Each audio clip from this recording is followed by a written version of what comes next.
So like, I want to talk about the 4 dimensions that actually helped me change my life. It helped me change my thought process. It helped me like change my whole perception of this world, of people, of life. It's like I only now see the best success and happiness in people from what I've learned over the past year and a half.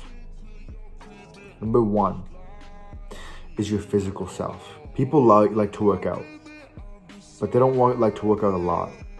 Like, lots of people will go and work out and they'll be like, wow, okay, I just did back by today. I'll go Friday and work out. And that's when they worked out on a Monday. I want you to do this. Implement this in your life.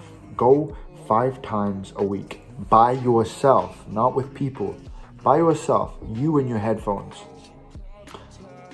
5 times a week for 2 weeks. Write down what you're going to do Monday, Tuesday, Wednesday, Saturday, Sunday. 2 rest days. Limit it to 1 actually. 6 days a week. You will create this callousness over your mind telling you that you need to go work out. That you have to keep going. Because over time, you create the habit of working out every single day. Trust me, this will change your life. This will change your mind. Your nutrition. I've talked to many nutritionists in the past, and they've said that stop having creatines, these protein shakes that aren't getting you anywhere, because they are not. They're maybe if they work, like some do work, but whey protein, that's not helping you. Fish, tuna, chicken, rice, that's gonna help you. That's gonna help you bulk up or cut whenever you want. Avocados, and close out those carbs. And I know you want to eat those cookies, those cakes, or like all these desserts, but you got to put this mental image in yourself that is really killing you softly. Like, that is making you overweight. That food is killing you. So when you look at it, think of the most disgusting thing in the world and fucking don't eat that shit. Trust me, nutrition. And over time, your mind will get sharper and your stress management will decrease.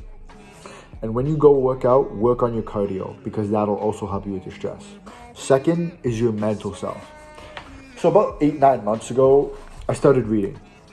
And over time, I became weird. Through my experience, I found myself seeing the best in people, seeing only success and happiness. I became this intellectual person. And I started seeing and analyzing people instead of just like living in the moment, just being in reality for so long.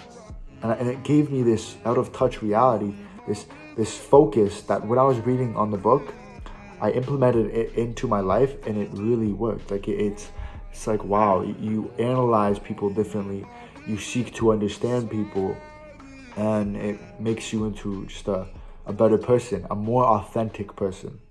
And number 1, it helps you maintain your focus. You can start reading, you'll maintain your focus, and you won't become a person that goes on TikTok and scrolls for many hours. You'll be someone that's a high value man or a woman. So it's about planning and writing down your goals. Like, planning out what you're gonna do for the day is the most important. It's so important that you do that, because it gets you where you want to be. And then you know what the fun part is? You get to check mark those little boxes that you finished. You're like, I just finished that. And you feel like you just thrashed through the day. You beat the fucking day. You dominated the day. Planning out your steps, your goals, and planning out those little steps and having this mental image inside of your mind of where you want to go. Like, if I want to have this successful business, you have to put this mental image inside of you, like you are already experiencing it, that you have already achieved it. And boom, you can go take action on that. Third, your spiritual self.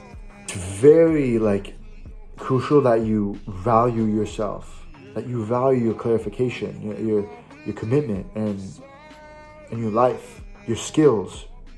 Like you have to ask yourself, who am I? Who am I really? You have to become aware of that. And your spiritual self just comes from love, from the soul, comes from your light within yourself. It's like when you go outside and start talking to people, what are you good at when you talk to people? What are you good at? Because that will give you light. That will give you who you're meant to be, your soul, your spiritual self. And when you're vulnerable and you're open with people and you're open-minded without any judgment, it'll change you. Trust me, it changed me. Meditation and actually reading out your own statements will really help you as a person. I wrote down my statements. I wrote down like who I want to be in the next month, and I fucking manifested it.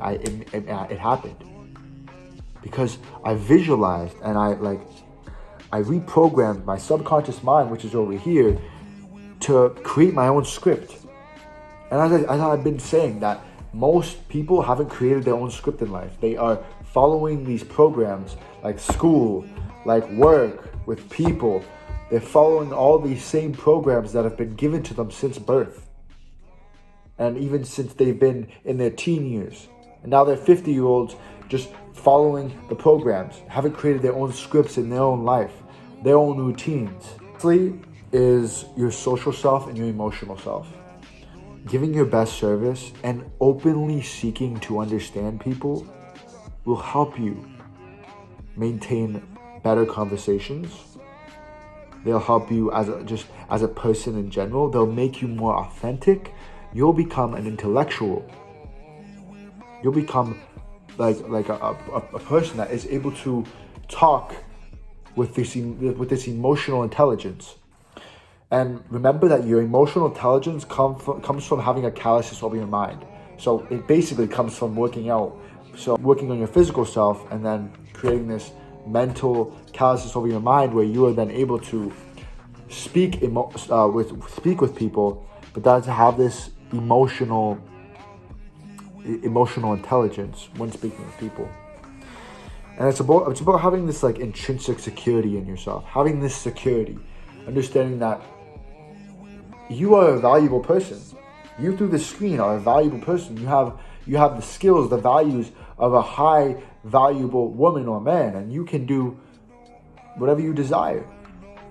When you're speaking with people, this is very crucial that I've understood, that it's better to seek to understand people than to listen to them and then reply right back, trying just to relate to your own story and relate to your own autobiography of life and your own experiences. That's not going to get you anywhere. It's about just seeking to understand people, trying to understand their problem, not understanding yours. Because everyone just seeks to understand people so they can have the intent just to reply back. And that's not the way life should be. We should be able to help each other, because that is what life is about. We need to be able to help without judgment, help people.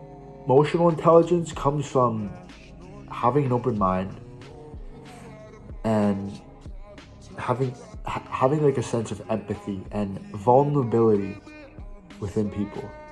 So you're able to talk about anything and everything with this emotional intelligence inside of you. Understanding that you aren't your emotions. You aren't even your thoughts. You are just an observer of these emotions. And when you become aware of that, everything else opens up.